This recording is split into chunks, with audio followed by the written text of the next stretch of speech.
পর্যটন খাত চাঙ্গা করতে যুক্তরাজ্য, যুক্তরাষ্ট্র, সংযুক্ত আরব আমিরাত, ভারতসহ বিশ্বের ৪০টি দেশের নাগরিকদের জন্য ভিসা ফি মওকুফ করেছে শ্রীলঙ্কা সরকার। এই সিদ্ধান্তের ফলে এসব দেশের ভ্রমণকারীদের জন্য শ্রীলঙ্কা ভ্রমণ আরও সহজ ও আকর্ষণীয় হয়ে উঠবে বলে ধারণা করা হচ্ছে। অর্থনৈতিক পুনরুদ্ধারের লক্ষ্যে পর্যটন খাতকে অন্যতম চালিকা শক্তি হিসেবে গুরুত্ব দিচ্ছে দেশটি। ট্রাভেল অ্যান্ড লেজার এশিয়ার এক প্রতিবেদনে জানানো হয়, শ্রীলঙ্কার মন্ত্রিসভায় সম্প্রতি এই ভিসা ফি মওকুফের প্রস্তাব অনুমোদন করেছে। দেশটির পররাষ্ট্রমন্ত্রী বিজিতা হেরাত এই পদক্ষেপের কথা নিশ্চিত করে বলেন, এতে স্বল্পমেয়াদে সরকারের কিছু রাজস্ব ক্ষতি হতে পারে, তবে বাড়তি পর্যটক আগমনের মাধ্যমে তা পুষিয়ে যাবে বলে সরকারের আশা। এর আগে ভারত, চীন, রাশিয়া, থাইল্যান্ড, মালয়েশিয়া, জাপান ও ইন্দোনেশিয়ার নাগরিকদের জন্য পাইলট প্রকল্পের আওতায় ৩০ দিনের জন্য বিনামূল্যে ভিসা সুবিধা চালু ছিল। এই সুবিধার সময়সীমা ও পরিসর সম্প্রসারণ করে নতুন করে যুক্ত করা হয়েছে যুক্তরাষ্ট্র, কানাডা, জার্মানি, সৌদি আরব, অস্ট্রেলিয়া, ইরান ও পাকিস্তান সহ আরও কয়েকটি দেশকে। এখন পর্যন্ত যারা দক্ষিণ এশিয়ার বাইরে থেকে শ্রীলঙ্কায় আসতেন তাদের $৫০ থেকে $৬০ ভিসা ফি গুনতে হতো।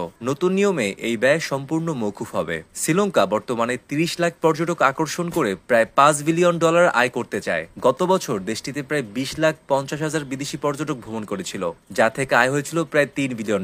বিদেশি পর্যটকদের মধ্যে ভারতীয়দের অবস্থান শীর্ষে, এরপর রয়েছে যুক্তরাজ্য ও রাশিয়ার পর্যটকরা। পর্যটন প্রচারে জোর দিতে শ্রীলঙ্কা গত মার্চে ১২ জন আন্তর্জাতিক ভ্রমণ ব্লগারকে আমন্ত্রণ জানিয়ে বিশেষ ক্যাম্পেইন চালু করে, যেখানে দেশটির সৌন্দর্য ও দর্শনীয় স্থানগুলো তুলে ধরা হয়। যদিও চলতি বছরের জুলাই মাসে ক্যান্ডির ঐতিহ্যবাহী এসালা পেরাহের উৎসবকে ঘিরে ২,৭৭,০০০ পর্যটকের প্রত্যাশা থাকলেও তবু এই পর্যন্ত মোট ১৩ লাখ পর্যটক ভ্রমণ করেছে শ্রীলঙ্কায়, যা গত বছরের তুলনায় ৪% বেশি।